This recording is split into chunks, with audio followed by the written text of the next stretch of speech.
Alors il y a une question fondamentale qu'il faut se poser. Et là on est au cœur du débat, on est au cœur de la stratégie, on est au cœur de la géopolitique mondiale. Pourquoi donc les États-Unis poussent-ils tellement à la construction européenne? La question est intéressante, la réponse ne l'est pas moins. La réponse, en tout cas celle que je vous propose, elle est à la fois très simple et un peu sophistiquée. C'est parce que la construction européenne est la mise en œuvre d'un stratagème classique chinois de l'art de la guerre, étudié dans toutes les écoles de guerre, y compris aux États-Unis, qui s'appelle le stratagème des chaînes. C'est quoi cette idée? Le stratagème des chaînes, c'est le 35e des 36 stratagèmes classiques de l'art chinois de la guerre définis sous la dynastie Ming. Il consiste à pousser l'ennemi à s'entraver lui-même dans des liens absurdes et autobloquants qui lui ôtent toute mobilité stratégique et tactique et qui l'empêchent de pouvoir se défendre. Alors on va essayer de prendre un exemple qui n'est pas celui du 36 stratagème. Dans les 36 stratagèmes, l'exemple pris, ce sont des bateaux que l'on fait se lier les uns à côté des autres et qui perdent toute mobilité. Et là, c'est tout à fait autre chose. Et voici la métaphore que je vous propose. Le propriétaire d'une maison individuelle, il est seul maître chez lui. Lorsqu'il veut, s'il décide de repeindre ses volets, de changer sa toiture, de changer la couleur du hall d'entrée, il le fait quand il veut, s'il le veut. Il suffit d'en décider. Maintenant, s'il est propriétaire non pas d'une maison individuelle, mais d'un appartement dans une copropriété de 6 appartements, à ce moment-là, il ne peut plus décider ce qu'il veut quand il veut. S'il veut, par exemple, refaire la cage d'escalier ou le hall d'entrée, il est obligé de négocier avec les 5 autres copropriétaires. Et la nature humaine étant ce qu'elle est, il est en général assez rare que tout le monde s'entende bien sur tous les sujets. Donc, par exemple, son voisin d'à côté ou sa voisine du dessus ne sera pas d'accord, ne voudra pas consacrer d'argent à ça, ou préférera une autre couleur. Le résultat, c'est que tout va devenir très compliqué, ralenti, et qu'il va falloir se tourner vers une personnalité juridique extérieure à l'immeuble, prévue par la loi, qui s'appelle le syndic, et qui est celui qui va faire apparaître la loi de la majorité parmi les copropriétaires. Mais si maintenant, au lieu d'être dans un immeuble à 6, on est copropriétaire dans un immeuble à 27, à ce moment-là, on ne peut plus rien décider de tout. Parce que les 27 ont tous des avis différents, ça devient totalement ingérable, et dans ce cas, c'est le syndic extérieur qui va décider de tout. Alors regardons si ça marche, mais ayez bien à l'esprit d'ores et déjà que ma métaphore, vous l'avez compris, c'est premièrement la maison individuelle, un pays indépendant et souverain, la petite copropriété, l'Europe D6, la grande copropriété, l'Europe A27. Alors comment ça marche? Pourquoi est-ce que c'est un système... Enfin, comment ça ne marche pas? Pourquoi est-ce que c'est un système autobloquant? Parce que plus il y a de monde, et plus les intérêts contradictoires se multiplient, et plus cela bloque toute décision.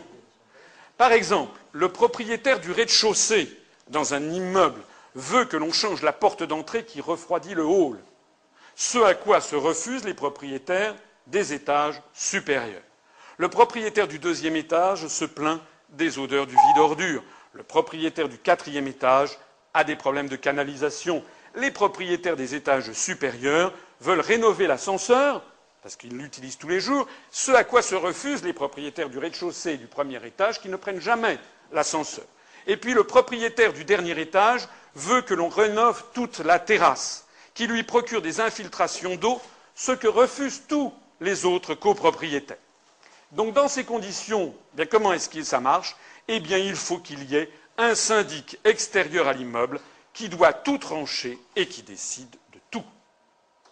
Alors maintenant, eh bien maintenant, vous avez compris toute la géopolitique américaine en Europe. Il vous suffit tout simplement de remplacer la copropriété à 27 par une union à 27. Et vous avez exactement le même processus. La France veut, tel le propriétaire du rez-de-chaussée, la France veut une monnaie pas trop forte, veut une Europe française, veut une Europe qui protège les acquis sociaux et la politique agricole. La France veut une Europe qui protège les services publics. La France veut une Europe où l'on parle le français, une Europe qui s'oppose à l'hégémonie américaine, une Europe qui coopère avec les pays en voie de développement du Sud. Tout ça, c'est ce que nous voulons. Et c'est ce que disent d'ailleurs les hommes politiques qui se présentent devant vos suffrages, en disant « je veux une autre Europe, une Europe solidaire, une Europe qui maintienne les services publics, une Europe sociale ». Le problème, c'est que ça, c'est pas du tout ce que veulent les autres. Le problème, c'est que le Royaume-Uni veut tout le contraire. Le Royaume-Uni veut démanteler la politique agricole commune. Le Royaume-Uni, qui est le pays du libéralisme, ne veut surtout pas développer les services publics. Le poids des prélèvements obligatoires au Royaume-Uni est très inférieur à ce qu'il est dans la moyenne des autres États d'Europe. Le Royaume-Uni veut une alliance étroite avec les États-Unis dans tous les domaines. L'Allemagne, elle veut une monnaie forte, elle ne veut pas une monnaie moyenne et faible comme les Français, parce que nous, on a besoin, pour assurer la compétitivité externe de notre économie, j'en ai parlé dans des conférences sur l'euro, la France a besoin d'une monnaie qui soit relativement faible. L'Allemagne, depuis 1923, a la hantise d'une monnaie qui se désintègre, donc l'Allemagne veut une monnaie forte. L'Allemagne, je vais en parler dans un instant, veut une alliance stratégique avec les États-Unis. L'Allemagne veut des liens très étroits avec l'Europe centrale, puisque les Tchèques, les Slovaques, les Polonais, les Hongrois, les pays baltes parlent de façon relativement importante la langue allemande. Les pays de l'Est, quant à eux, veulent une protection militaire américaine contre la menace russe. Ils refusent toute harmonisation sociale et fiscale avec les pays riches de l'Ouest pour mieux les concurrencer. Le Luxembourg refuse la lutte contre les paradis fiscaux qui assurent son bien-être. Quant à Malte, Chypre et la Grèce, qui est le pays des armateurs de navires, ils ne veulent jamais de mesures trop contraignantes contre la pollution maritime. On se retrouve donc devant une situation où tout le monde tire à hue et à dia. C'est le syndic extérieur à l'Europe des 27 qui décide de tout. Quel est ce syndic? Quelle est la grande puissance extérieure qui peut mettre tout le monde d'accord, ou du moins une majorité des États d'Europe? Eh bien non, ce n'est pas la Tanzanie, ce n'est pas le Japon, ce n'est pas le Paraguay. C'est un pays qui est la première puissance mondiale derrière laquelle une majorité de nos partenaires s'alignent, ce sont les États-Unis d'Amérique.